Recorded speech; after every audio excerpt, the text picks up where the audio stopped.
With Pokemon Scarlet and Violet's new DLC, the Teal Mask, being released, taking us to the land of Kitakami, filled with new Pokemon not seen before in Paldea, I thought what better way to enjoy the new DLC more than to spend 24 hours hunting for shiny Pokemon. Throughout my adventure, after arriving in the new region, I decided that my first shiny was going to be a Pokemon from the first area, and after just about an hour I found this cool looking blue guy. There we go. Look at that. Look at you. Sabada. Next, I wanted to check out a Spinarak outbreak over in the Mossflower Confluence, and while clearing out the outbreak, I actually found one. But my next hunt was going to be decided by what outbreaks I had on my map, and to my surprise it was a Gyarados outbreak, and interestingly enough, I've actually never gotten one, so after spending way too much time defending 60 of them, I was finally able to encounter this shiny red serpent. There we go. Oh, that took so long. Now we battle. There we are, look at him. For my next target, I took a break from outbreaks and munched down on a sandwich before finding this cute little pink ducklet after just 10 minutes. The next shiny I went hunting for was the martial arts Pokemon Mienfoo because I had an outbreak, but after 2 hours of hunting this cursed little weasel, it still didn't show up, so I gave up for now. After not finding anything for 2 hours, I decided to look for a much easier hunt, Heracross, who you can find outside of Mosui as an isolated encounter, and just after 15 minutes, I found the bright pink beetle. Oh, is it a female? Is it? Oh, it is as well. Oh, that's sick. That's sick. Continuing on with the isolated encounters, I hunted for what might be my favorite shiny brought back in this DLC, the pseudo-legendary Pokemon Jangmo, and in just 2 minutes after using a sandwich without sparkling power, this awesome little guy showed up. Wow, that was really quick. I don't even have a shiny boost on. I should now.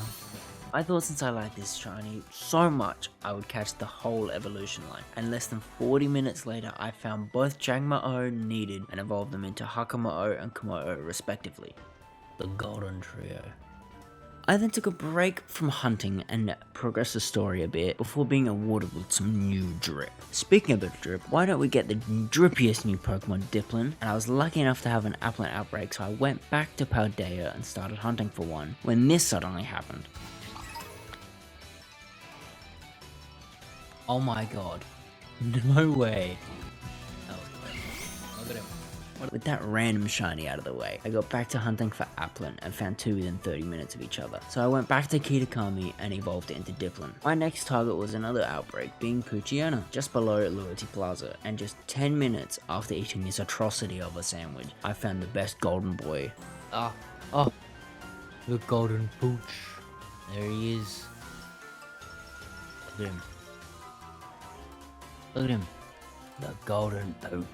And decided with the rest of the sandwich I would try and find another one, which showed up with just 4 minutes left, and I evolved this one into Mightyena. Another Pokemon I was really looking forward to getting was Slugma, and thankfully at the Infernal Pass just below the Crystal Pool you can get one to spawn exclusively with a fire encounter boost. And after 45 minutes of no luck, I was finally able to run into one. Oh, it's not. There he is. Look at this guy, isn't he cute? And no, I'm not gonna make a joke about it. Sogma. All jokes aside, I evolved my Slugma into one of the coolest shinies in the DLC. The next target on my list was Coffin, as I had an outbreak just at the other end of the Infernal Pass, and after 20 minutes, I finally found one, and then this happened. Just kidding, I restarted my game, and this time I caught it with a quick ball. I decided since I had some time to spare, I hunted it for a bit longer and found another one, which I evolved into Weezing. After becoming all confident from finding all of these shinies, I thought I would get some much needed revenge and hunt for a Mienfoo when I found out you can isolate it in the chilling waterhead. And as I made my way there, this happened. Oh my god.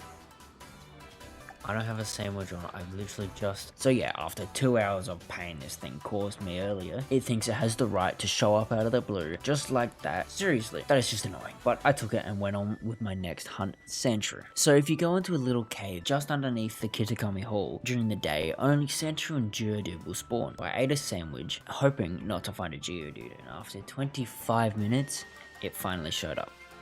Oh. There it is. After the sandwich ran out, I decided to hunt for a little bit longer in the cave to see if something else would show up. Then tragedy struck. Oh! I wasn't even on screen. I wasn't even on the screen. Wow. Oh my god. Oh no.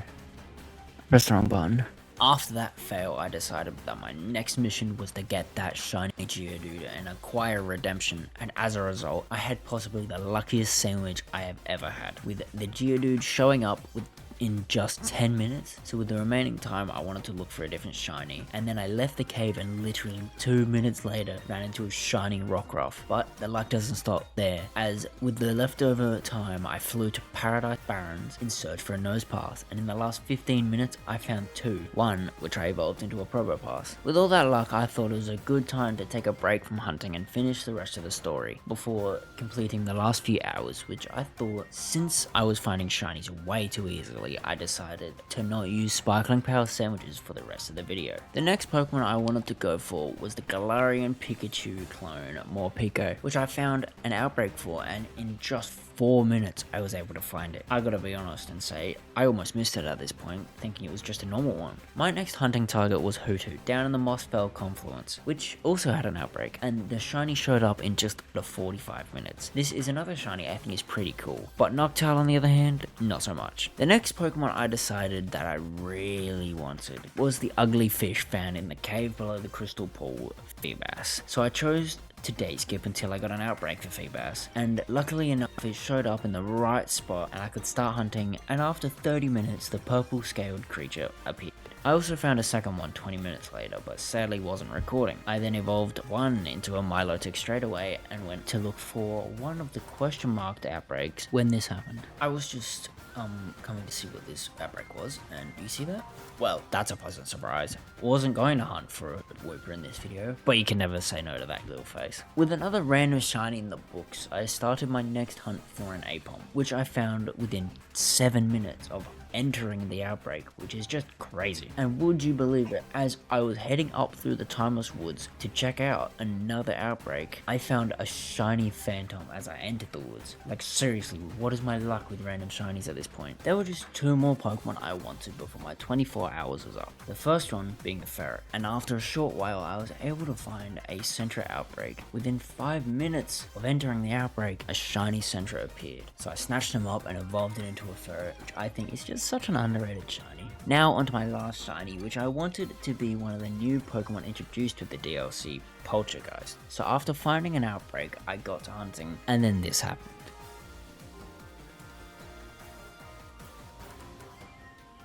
What is on? Like, it looks green, but not, right? Oh my god, it is. Oh wow.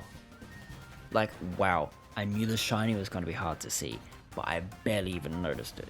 I was lucky that I have a problem with checking every Pokemon I see. I evolved it, and I must say it looks a bit more noticeable when evolved, but it's still underwhelming. And that's time. That is the end of the 24 hours. Let's do a quick recap. In the 24 hours, I caught a total of 31 shinies, 9 of which had marks, and I would say that is an overall success. This was the first time I have actually dedicated time to shiny hunt, and god, that was a blast. So if you enjoyed this type of content, subscribe and leave a comment below, because I would love to do more of this in the future. Until next time.